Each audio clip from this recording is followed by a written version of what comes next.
We are working on GMetrix PowerPoint Skills Review 1. Task 1 wants us to go ahead and create a custom size slide. So what we want to do is go to the Design tab here at the top, and in Slide Size, we're going to go ahead and click Custom Slide Size. Go ahead and key in the width and height here. Then you want to go ahead and on the Notes, Handouts, and Outline, click Landscape. We'll click OK. And then you want to go ahead and click Ensure Fit. Task 2 wants us to use the new window to open the current presentation in a new window, and then we're going to use the Arrange All button. So we want to go to the View tab here at the top, and in the Window group, we want to click New Window, and then we want to click View again and click Arrange All. Task 3 wants us to go ahead and save this PowerPoint as a PDF, so we'll go ahead and click File, and you could do Save As, but we'll click Export.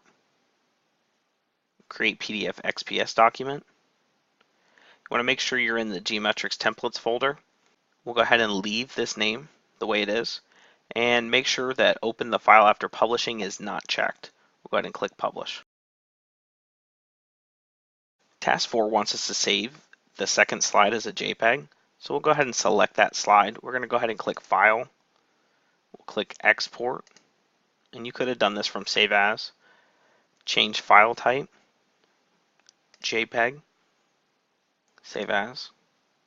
We want to save this to our GMetrix templates folder. Change the name here to Slide 2. Click Save.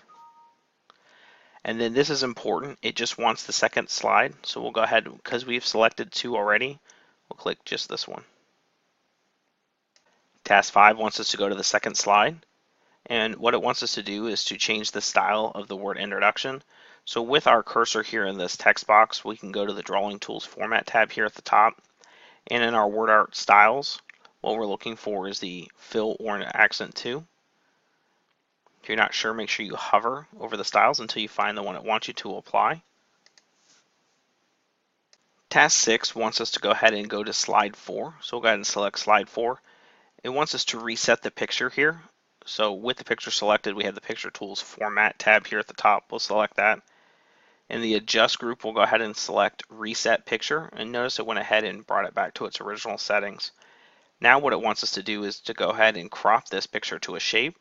So in the Size group, we'll click the Crop drop-down, Crop to Shape, and what we need to select is the round diagonal corner rectangle.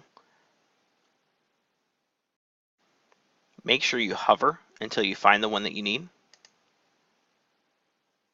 Task 7 wants us to go ahead and change the view and then zoom in.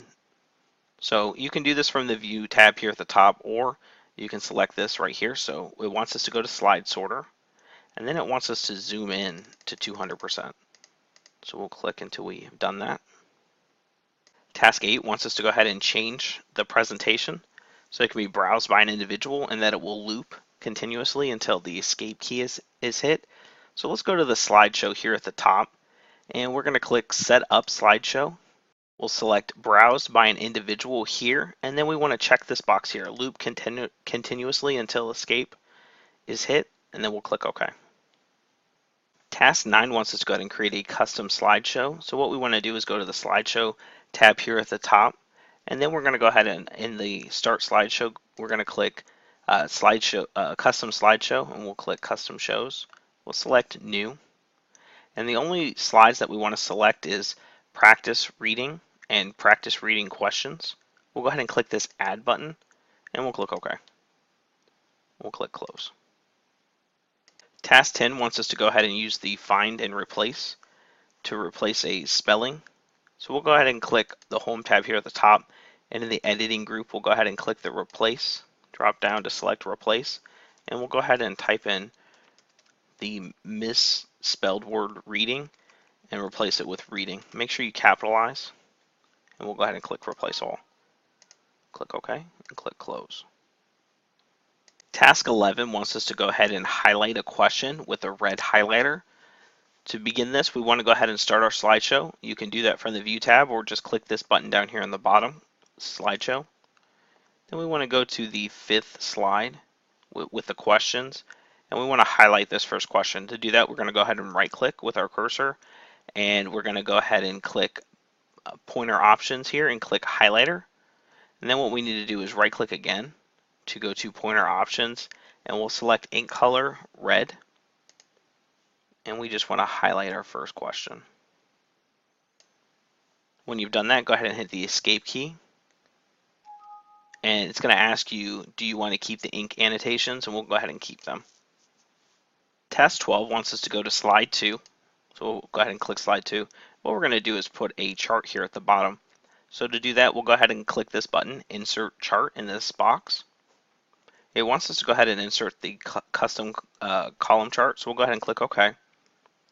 Now it's going to have us do a few things with this information. So the first thing is we want to change it to only have 2 series and 2 categories. So if you see that blue box down here, what we want to do is put our cursor right on top of it until we get that sideways arrow, and we'll click and drag till we have 2 series and 2 categories selected, and we'll let go.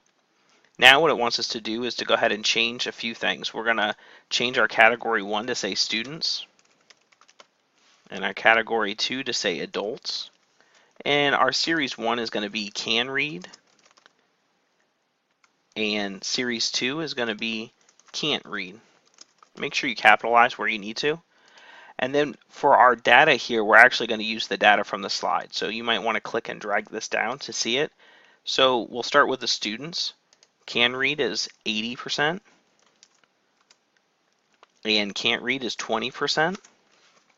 And then for the adults, it's 65% can read, and can't read is 35%.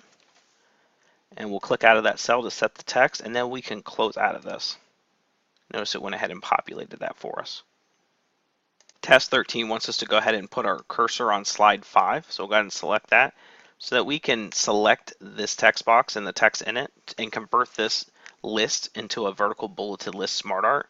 So with that selected, we're on the Home tab in the paragraph group, and what we can do is click Convert to Smart Art. We can actually use the drop down because it's in here, and it's this one right here, Vertical Bulleted List. Then click off of it. Task 14 wants us to go ahead and put our cursor here on slide 3 so that we can select this text box right here that has the quote by Dr. Seuss. With that selected, we have the Drawing Tools Format tab here at the top, and in the Shapes group, we're going to go ahead and select Shape Fill dropdown, Gradient, and then what we want is this one right here, Linear Down. Task 15 wants us to go ahead and change our print settings, so we'll go ahead and click File, Print. We want to select here, Uncollated, and then we also want to change this from color to grayscale. Task 16 wants us to go to slide 4, so we'll go ahead and select the 4 slide, and it wants us to change some of the features of this table. So with that selected, we can go to the Smart Art Tools Design tab here at the top, and the first thing we want to do is change the layout to the table hierarchy. I believe it's this one. It is. If you're not sure, make sure you hover. And then it wants us to change this style to a subtle effect. So we'll go ahead and click the Smart Art Styles drop down, and I think it's this one. It is. Subtle effect. We'll go ahead and click that. Task 17 wants us to go to slide 2, and it's hard to see, but if you click here, this is a video text box, and with that selected, what we want to do is to change the video shape, and it says that we can select any rounded rectangle. So we'll go ahead and select this one right here, rounded rectangle.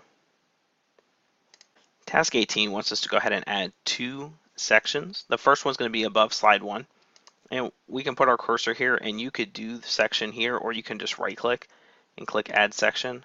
And we're going to need to rename this, and so again, you could have done this from section after you select this, but we're going to right click here and then click Rename Section, and we'll call it Introduction.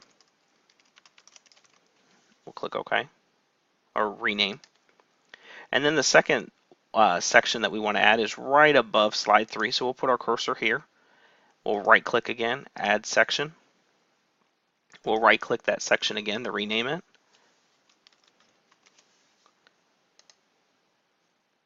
Task 19 wants us to go ahead and add the cash register sound to our first animation on the first slide. So with our first slide selected, we want to go to the Animations tab here at the top, and we want to go ahead and select Animation Pane here. And then we'll select the first one to make sure we have that selected, or you can click it here on the animation pane. But what we want to do is on the first one, click the drop down here to click Effect Options. And in the sound group, we want to go ahead and click that so that we can select Cash Register. We'll click OK. Task 20 wants us to go to slide 2, and it wants us to select in the title just the words Fusion Tomo, because what we're going to do is add a comment to that. So we'll go to the Review tab here at the top. We'll go ahead and click New Comment, and we'll type the comment listed below. When you're done typing, go ahead and click off of it to set the comment.